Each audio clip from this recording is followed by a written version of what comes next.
في المغرب الإسلام هو دين الدولة، بحيث 99% من المغاربة راهم مسلمين، فيما كيتابع لبعض الديانات أخرى مثل اليهودية والمسيحية.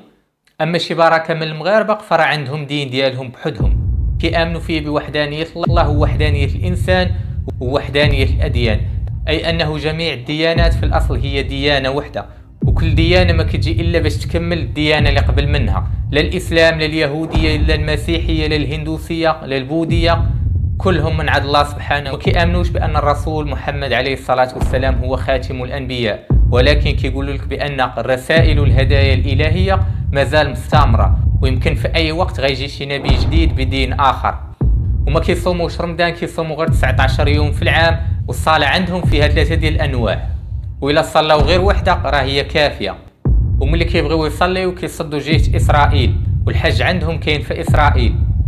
بالإضافة ما كيآمنوا لا بالجنة لا بالنار، وعندهم الزنا واللواط والقمار حرام. أنا طارق الكحيلي، في هذا الفيديو ديال اليوم غادي نحاولوا نتعرفوا على أحدث وأكبر ثالث ديانة في المغرب، الديانة البهائية. فيديو فيه بزاف ديال المعلومات، ما تنساوش تفرجوا معنا في الفيديو من الأول حتى الآخر، وجرب معاك هذيك أبوني ولايك واش باقيين خدامين ولا. البهائية لقيت الإجابة على الكثير من التساؤلات، وفي نفس الوقت لقيت ما يشفي غليلي. الديانة البهائية كاينة عناصر كثيرة متقدمة جدا عما يوجد في الديانات الأخرى وما يوجد في الإسلام. احنا تنعتبروا راسنا مواطنين مغاربة، والمغاربة يعني عندهم هويات فرعية متعددة. واحد الحمولة على هاد الناس أنهم ضالين مضلين.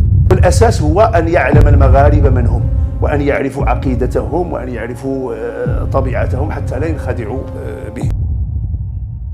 1962 في المغرب، وبالضبط في مدينة الناظور، بدات كدور واحد الخبار ما بين الناس. المفاد ديالها أنه قبان دين جديد في المدينة، وكاينين ناس مآمنين به وكيروجوا ليه. الشيء اللي غادي يزيد يأكد الخبر هو استدعاء 7 ديال الشباب من مدينة الناظور من أجل التحقيق معاهم.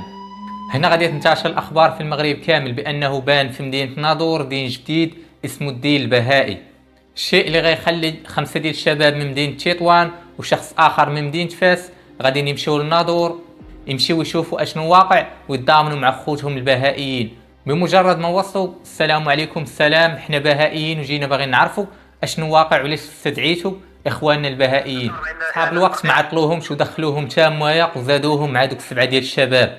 بالاضافه لمواطن سوري اخر تا هو اللي مآمن بالدين البهائي اللي تم القاء القبض عليه، وولا العدد 14 شخص داخل السجن، وتوجهات لهم تهم انتهاك حرمة الشعائر الدينية وإثارة الفتنة والتبشير وتأسيس عصابة إجرامية ومخالفة ظاهر الحريات العامة المتعلق بتأسيس الجماعات.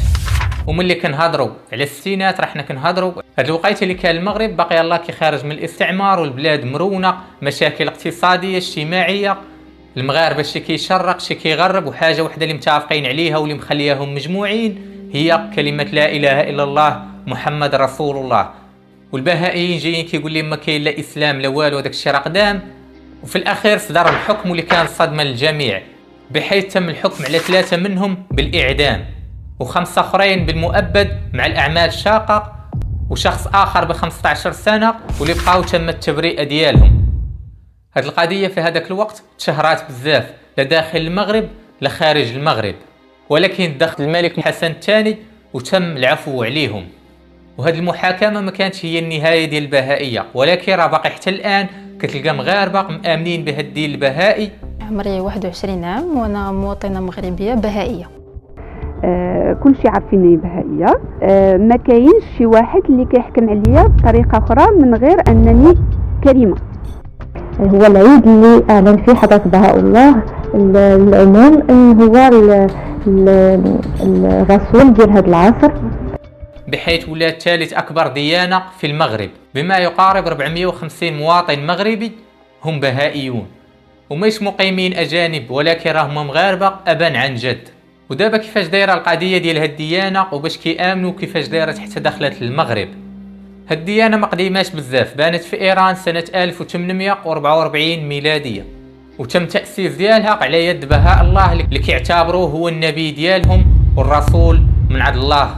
وبلغ عدد المعتنقين ديالها في العالم من حوالي 6 مليون شخص، اغلبهم كيتواجد في اسيا وفي افريقيا وفي امريكا اللاتينيه.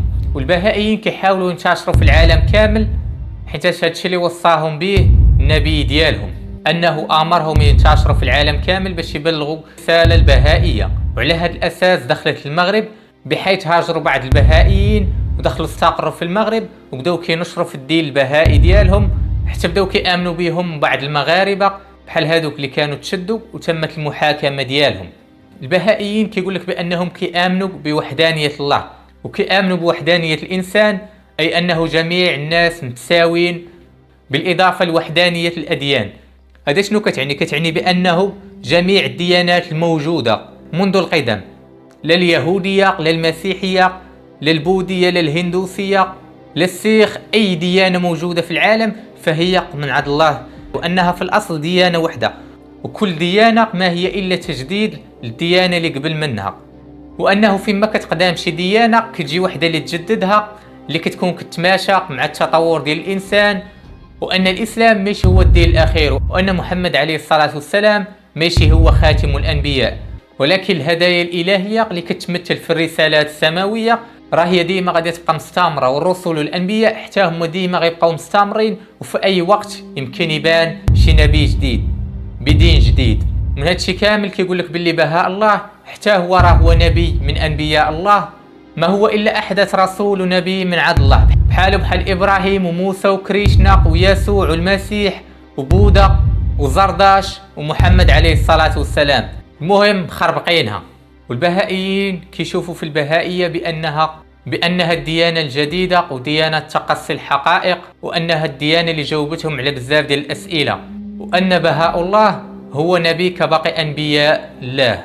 وانا اعوذ بالله من قولة انا بان لي باللي بهاء الله شد غير الاسلام وبقى كيخربق فيه كيزيد وينقص حتى خرجت ليه الديانه البهائيه، وجمعها في كتاب وسماه الكتاب الاقدس، اللي هو اللي كيستمدوا منه دابا البهائيين الاحكام ديالهم، بعض اهم الاشياء في الديانه البهائيه.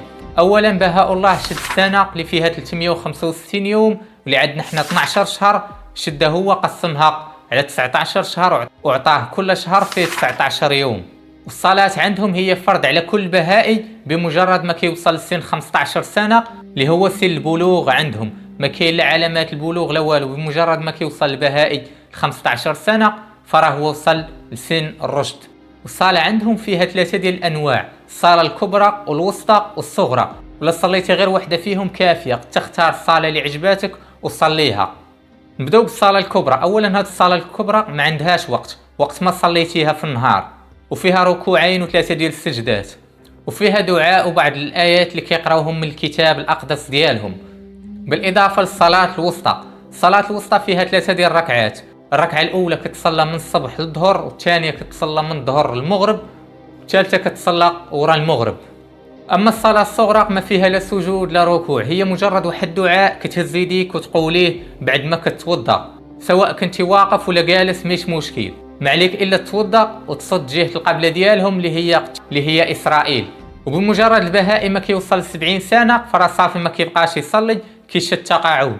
والصلاه عندهم حرام تصليها في جماعه باستثناء صلاه الميت. وكيصوموا حتى هما، ولكن ما كيصوموش رمضان معانا، ولكن كيصوموا شهر ديالهم اللي فيه 19 يوم، هذا الشهر اللي كيكون في مارس. والصومان عندهم كيكون من طلوع الشمس حتى الغروب ديالها، غير ما كياكلوش وما كيشربوش فيه. اما العلاقات الجنسيه فرا مسموح بها، وعندهم حتى هما بزاف ديال الاعياد اللي كيحتفلوا بهم، منهم عيد الرضوان وعيد مولد بهاء الله. والزواج في البهائيه راه هو مش فرض، وفي الزواج عندهم الموافقه ديال الوالدين شيء ضروري وقت ما يكونوش بهائيين. والبهائيه كتشجع الزواج من اجناس واعراق مختلفه باش تزيد تنتشر البهائيه، بالاضافه للزكاه للاحكام ديالها بحال الزكاه ديال المسلمين. وحتى بهاء الله حرم عليهم بزاف ديال الاشياء بحال تجاره الرقيق، النزاع والجدال، ضرب، صلاه الجماعه، البطاله والكسل، الغيبه والنميمه، القمار والميسر، وحتى الجهاد عندهم حرام وحمل السلاح، وحتى الرياضات الشاقه عندهم حرام انهم يديروها، بالاضافه لحلق الراس واعتلاء المنابر والتسول والزنا واللواط. وهذا الشيء غير من شويه اللي حرموا عليهم بهاء الله في الكتاب الاقدس ديالو، نتعرفوا عليها ونعطيوكم صوره على البهائيه وعلى البهائيين. حيت شي مرات كنتلاقاو مع شي واحد كيقول لك انا بهائي وما كنعرفوش شنو هي البهائيه. وحتى لهنا كنكون وصلنا لنهايه الفيديو. ما تنسوش تعجبكم المحتوى دعموا القناه بلايك والاشتراك وتخليوا لنا الراي ديالكم على هاد الديانه في التعاليق. شكرا على المشاهده.